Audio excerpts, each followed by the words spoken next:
Orang Bedui itu kalau ngaji sama Nabi itu lebih unik timbang yang soleh, timbang yang pinter. Sehingga banyak ilmu itu ditemukan dari orang Bedui. Karena cara berpikir itu aneh. Kalau orang soleh, orang waras kan berpikirnya ada aneh, standar. Jadi orang Bedui itu aneh. Pernah suatu saat Rasulullah itu khutbah cerita kiamat. Wah, dahsyatnya kiamat kayak apa? Semua orang diam nangis semua. Orang Bedui enggak, lebih cerdas. Ini Nabi itu aneh. Cerita kiamat kok udah ada tanggalnya ini gimana? Orang nangis semua karena dahsyatnya kiamat kayak gitu. Bumi dihancurkan, wus. Pantas sudah nangis dewi-dewi. Ya ono sing nangis pabrik banyune macam-macam ya. Ini kalau kiamat gimana ini perjalanan air kemasan saya kan orang mikir. Mikir dewi-dewi gitu. Tapi ini enggak. Orang Bedui cara berpikir tuh enggak. Malah ya Rasulullah, mata sa'ah. Engkau itu cerita kiamat tapi enggak jelas tanggalnya. Kalau cerita kiamat ya harus jelas dong kapannya. Jadi unik. Jadi cara berpikir sahabat kaget semua loh. Kaget. Karena gak kepikiran. Nabi a'radu anhu, a'radu itu mengabaikan. Banyak sahabat yang menganalisis lam yasma kan. Nabi memang gak dengar sehingga mengabaikan. Ada yang analisis lagi sami'a wa kariha. Sebenarnya Nabi dengar cuma gak berkenan karena tengah-tengahnya khutbah kok tanya. Tapi si Arabi ini cerdas. Masuk akal kan? Misalnya mau pilihan presiden, orang mesti tanya kapan kan gitu. Ya kan? Mau ganti presiden atau ganti bupati, takarannya orang kan kapan? Kayak Mas Akom jadi wali ndak? Pertanyaannya kan kapan? Kalau jatuhnya kan sudah ya. Sehingga tanya, mata sa'ah ya Rasulullah. Lama-lama Nabi diangen-angen, bener juga orang ini. Saya cerita kiamat kok gak jelas kapannya. Ini Nabi menjawab.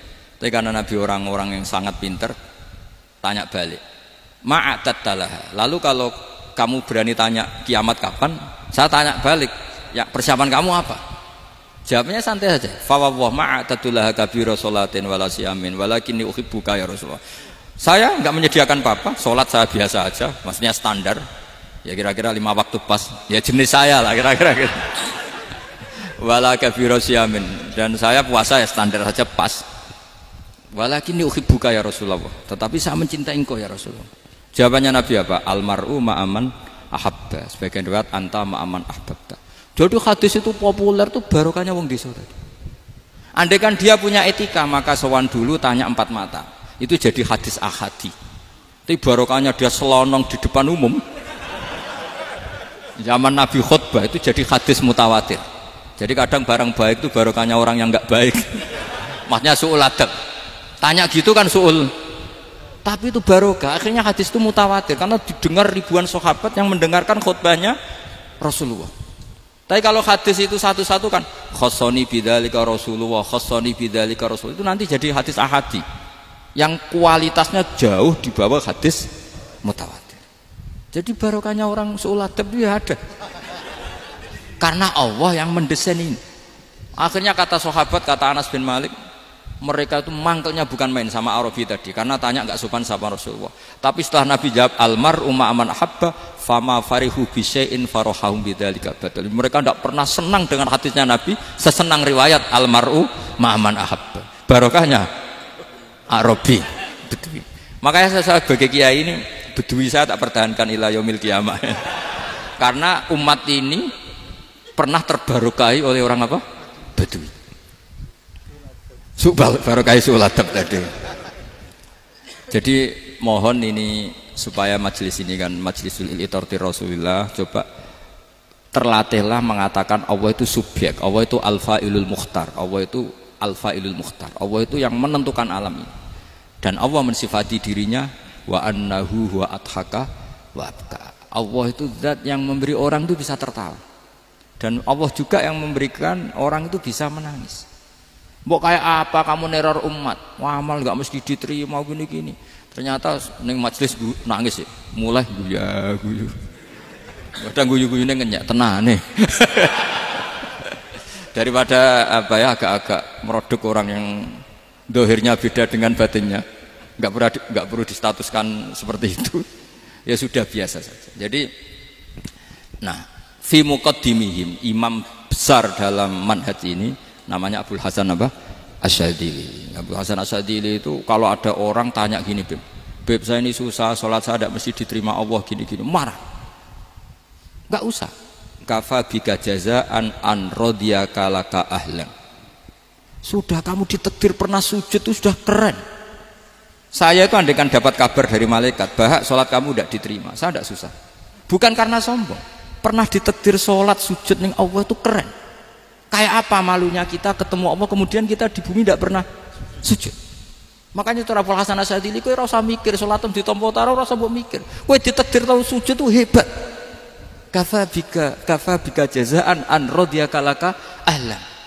Cukup kamu mendapat balasan dari Allah, kamu pernah ditakdir sujud. Gak perlu ngaji alim alama, gowo sawi ngalor ngidul jalalain keren. Paling gak malaikat pernah melihat kamu, wah gowo tak kitab kuwedi. Gak penting paham, gak penting. Karena isra bakat paham Mas. Jadi Abul Hasan Asyadzili adalah orang yang, dan itu Al-Hasani ya, dan itu Al-Hasani. Makanya macam-macam kita yang Al-Husaini sudah kita punya Faqih Muqaddam, punya banyak. Di Al-Hasani yang paling populer diantaranya adalah Abul Hasan Asyadzili. Beliau itu kalau ngendikan sesuatu itu positif terus. Termasuk itu ketika ada orang resah sholat saya diterima ndak, kata beliau wes sing sempurna ditakdir tahu sujud. Saya itu sebetulnya kadang-kadang miris, wah sholatku tompo tora, tapi saya sangat sadili, sangat sadili. Saya nggak pernah berdoa ya Allah ibadah kami jenengan terima ndak, karena takut kalau doa gitu keterusan itu terus ditompo ora, akhirnya keterusan gitu, akhirnya ngenes. Masa orang pernah sujud ngenes? Lama-lama gini setan masuk, apa artinya saya sujud ternyata nggak diterima? Lu wong kawula kok iskal tentang pernah sujud. Itu kan ibarat gini, kamu ngasih uang sama orang tua kamu, misalnya Habib Soleh ngasih uang Habib Ali, terus apa artinya tak kasih, kemudian beliau tidak terima kasih, itu kan lucu. Terima kasih tidak terima kasih, seorang anak ngasih orang tua itu keren. Makanya saya bangga dengan Habib Soleh ketika beliau mengumrohkan Habib Ali, sudah mendaftarkan haji Habib Ali. Gak usah mikir diterima apa enggak, wes keren, itu sudah perilaku yang keren, yang hebat. Makanya saya sering ada orang mau cerai tanya saya, Gus saya ini cerai gak, istri saya kurang ajar gini. Gak usah. Tapi bojoku lo judes. Uang di bojoku wis keren, paling gak kowe ra darani jomblo.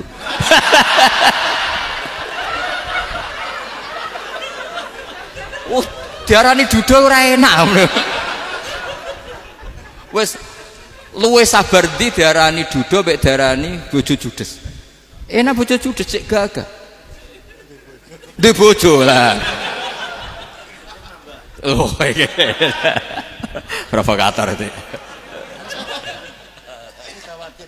Jadi kafabika jazaan an radiyaka laka ahlan, sudah ditakdir pernah sujud itu sudah keren. Dulu ulama ala hadan nampak. Ulama dulu cara berpikir seperti itu. Makanya ulama dulu kalau nafsiri wasjud waqtarib sudah pernah sujud.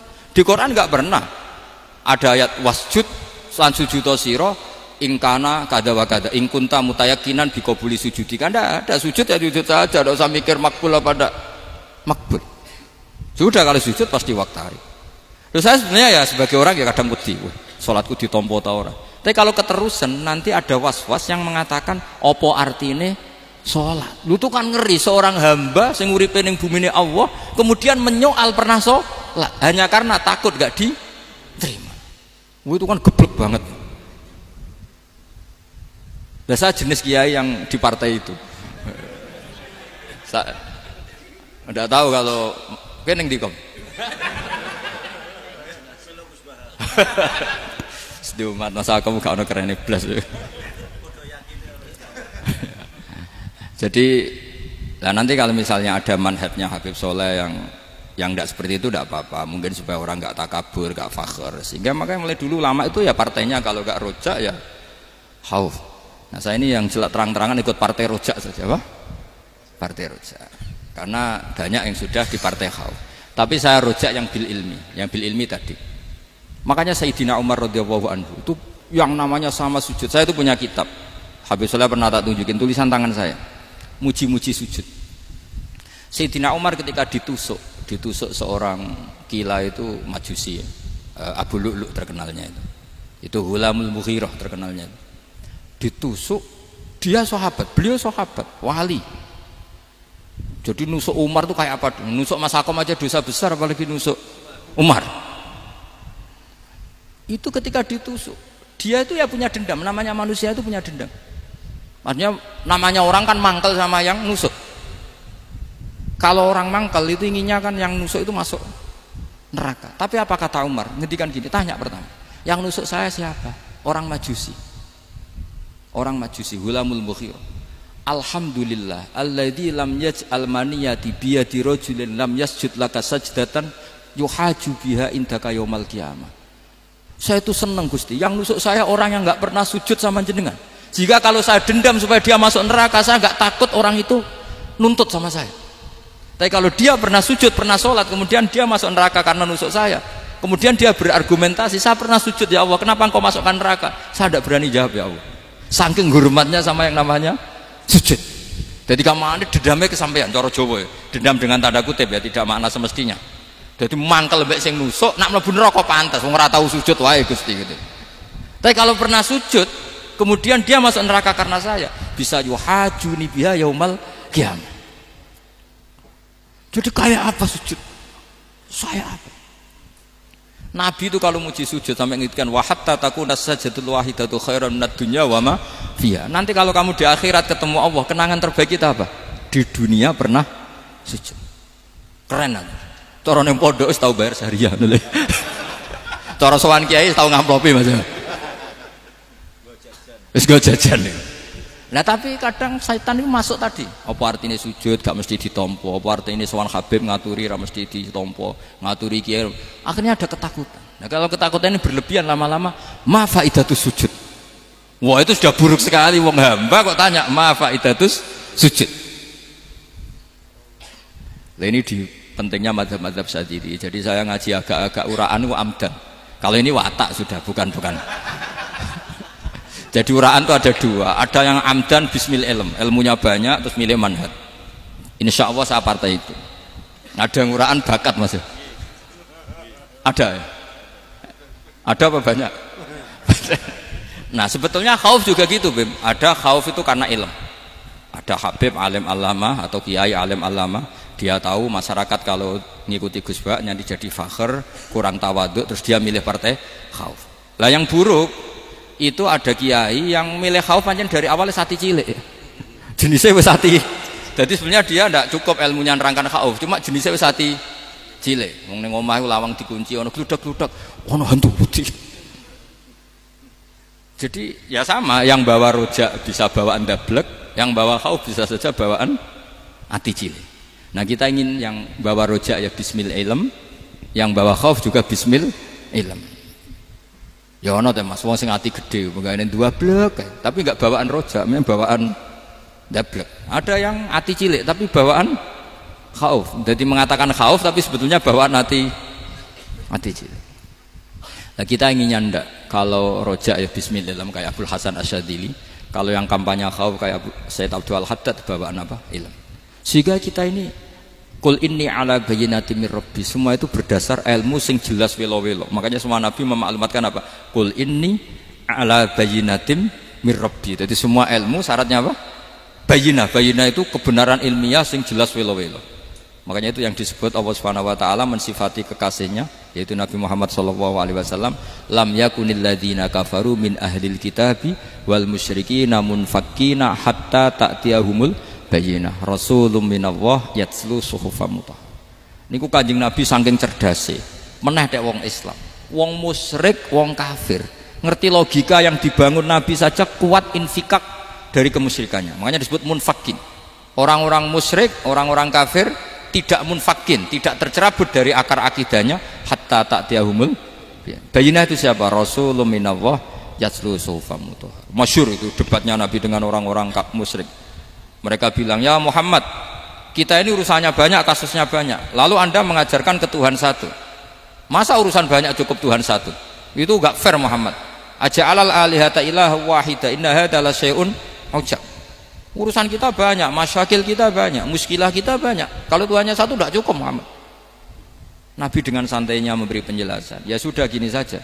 Kalau kamu jadi budak atau pembantu, majikan kamu banyak, semuanya merintahkan kamu, semuanya bikin aturan untuk kamu. Kamu suka enggak? Ya enggak suka Muhammad. Kalau majikan kita banyak repot. Ya sudah, Tuhan kamu itu majikan kamu. Kalau banyak perintahnya beda-beda kamu pusing. Ya udah Mat, Tuhannya satu aja Mat. Karena Nabi bayina, orang itu bisa dibalik-balik pikirannya. Dan makanya disebut dorobawa masalah rojulan fihi syuraka umutasakisuna wa rojulan salamal lirojul hal astawiyani masalah alhamdulillah. Jadi Nabi itu kalau adu argumentasi itu luar biasa. Jadi segampang itu Nabi memberi apa? Argumentasi. Karena beliau adalah al-hujjatul balighah. Jadi Nabi itu gak pernah kalah. Pernah Nabi debat sama orang Yahudi. Muhammad, saya ini turunan Ibrahim. Kita ini Israel ya. Kita tahu Israel adalah turunan Nabi. Israel nama lain dari Yakub. Yakub bin Ishak bin Ibrahim. Padahal Yakub ini punya anak namanya Yahuda. Makanya Yahuda bin Yakub bin Ishak bin. Kita ini yang mirip Ibrahim, bukan kamu. Tapi orang Yahudi itu nggak hafal nasabnya, sehingga mereka bilang kita ini saking baiknya Ibrahim saja pengikut kita. Terus digojlok oleh Nabi. Ibrahim itu buyute Yahuda. Makanya digojlok, ha antum haula ihajatum fi malakum bi ilm falimatu hajuna fi ma laysa lakum bi ilm. Kita adu debat itu sudah ilmiah. Kenapa kamu menjadi tidak ilmiah? Kenapa Muhammad? Terus Allah menurunkan wa ma unzilatit Taurat wal Injilu illa min ba'di afala ta'qilun. Artinya gini, kalau Ibrahim dikatakan Ibrahim Yahudiyah, itu sama dengan saya berkali-kali podo karo sampean misalnya ngendikan Mbah Zubair itu pengagumnya Gus Roji misalnya. Padahal Gus Roji bin Ubab bin Maimun bin Zubair, misalnya Gus Roji bin Kiai Haji Ubab bin Kiai Haji Maimun bin Kiai Haji Zubair. Nah Ibrahim itu kan Yahuda bin Yakub bin Ishak bin Ibrahim. Terus mereka bilang Ibrahim itu pengikut Yahudi. Itu kan kebalik-balik. Kayak Habib Hasan itu pengagum Habib Soleh. Kan Habib Hasan rohnya ini gimana, ini sih mbahnya kok dianggap. Nah sehingga orang Yahudi ketika Nabi berdebat beda dengan Nabi Muhammad SAW. Ketika ditanya kenapa kamu yakin agama tauhid, millata abi, karena ini agama nenek moyang saya, millata abikum apa? Ibrahim. Jadi jelas akhirnya orang Yahudi ngerti. Ya kan sama dengan mengatakan tadi Pak Karno itu pengagum Puan Maharani. Kan aneh gak kalimat itu? Mbah Hasyim Asy'ari itu pengagum Gus Dur. Gak lucu. Itu debat. Jadi Nabi itu orang yang bayinah. Bayinah itu kalau menerangkan kebenaran itu bahkan orang kafir pun bisa infikak, bisa munfakin, tercerabut dari akar kekafiran. Nabi itu mudah sekali merubah logika. Makanya di Quran sering ada kata aro'aitum, karena memang tadi. Nah saya mohon apapun pilihan anda rojak kayak Abdul Hasan Asy'adili tadi. Ketika orang resah sujudnya diterima apa enggak, sholatnya diterima apa enggak, beliau bisa berargumentasi betapa pentingnya sujud.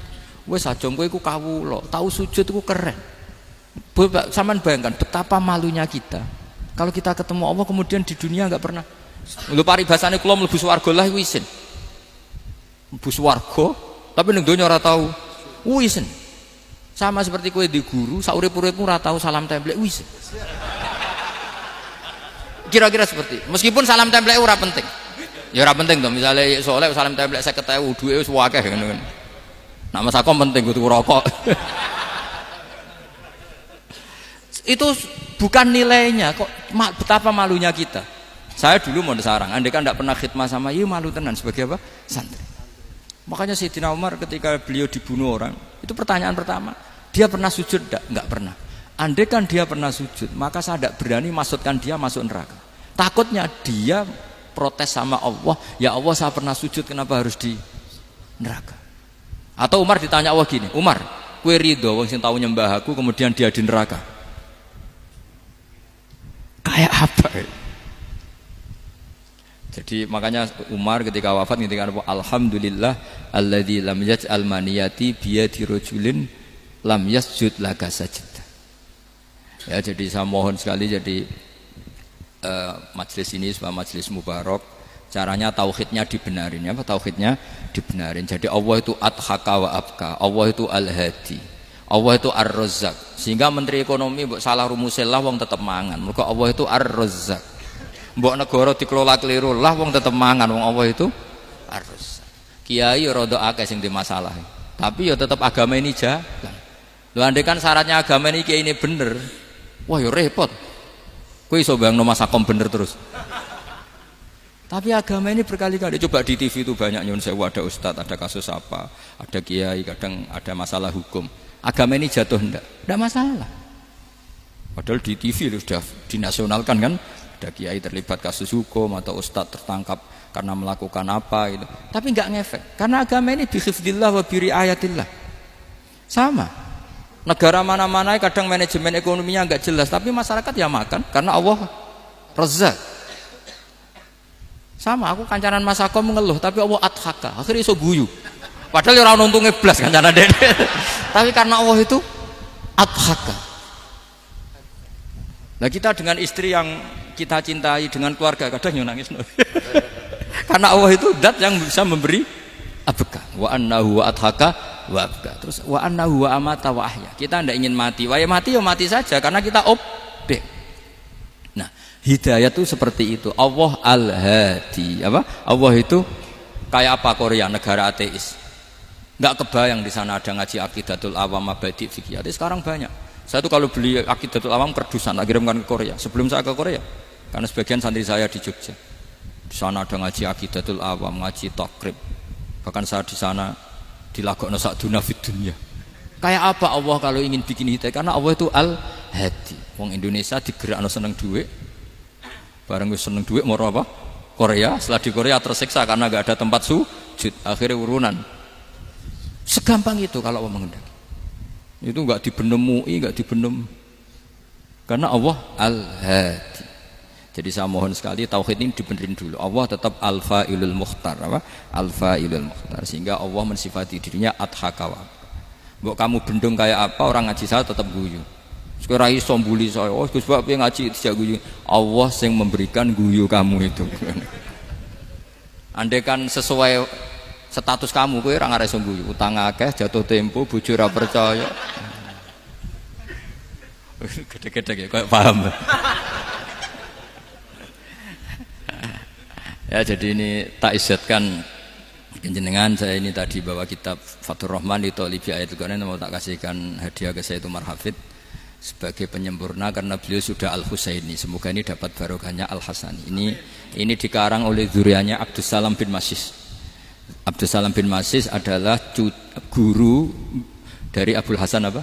Asyadili. Jadi kita tahu Sahibul Hikam Ibnu Athaillah As-Sakandari muridnya Abul Abbas Al-Mursi. Beliau muridnya Abul Hasan Asyadili. Beliau muridnya Abdus Salam bin Masis. Yaitu alami zada ini min dzurriyyati Abdus Salam bin Masis. Jadi ini Al-Hasani. Jadi ini sudah klub karena mulai dulu ya tradisinya gitu. Banyak sabaib ngaji barojak, bafadol. Nanti yang bafadol barojak yang ngaji Habib lagi. Seperti sanadnya Soleh di Sarang. Ya Soleh ngaji Mbah Mun. Tapi Mbah Mun ngaji Sayyid Alawi Sadat ya. Ngaji Sayyid Zaini Dahlan, nanti setelah Sayyid Zaini Dahlan ngaji Ajam lagi Usman Adim Yati. Jadi ya biasa mulai dulu silsilah ya seperti itu. Jadi seperti dulu Ibnu Abbas termasuk Qorobatul Rasulillah. Jadi dulu Qorobatul Rasulillah itu Bani Hasyim sama Bani Muttalib. Tapi kalau sekarang ya tentu para sadat, para habaib. Dulu biasa Ibnu Abbas ngaji ke Zaid bin Sabit. Itu Ibnu Abbas yang mencium tangannya Zaid bin Sabit. Tapi Zaid bin Sabit juga mencium tangannya Ibnu Abbas karena karobati Rasulullah Shallallahu Alaihi Wasallam. Jadi saya mohon semuanya itu insaf bil ilm, ya, insaf bil ilm. Kayak tadi munfakina hatta ta'tiyahumul bayin. Jadi bayina itu orang yang kalau menerangkan itu memberi penjelasan sing jelas welo-welo. Itu siapa? Rasulun minallah yatslu suhufam mutahharam. Al-Fatihah.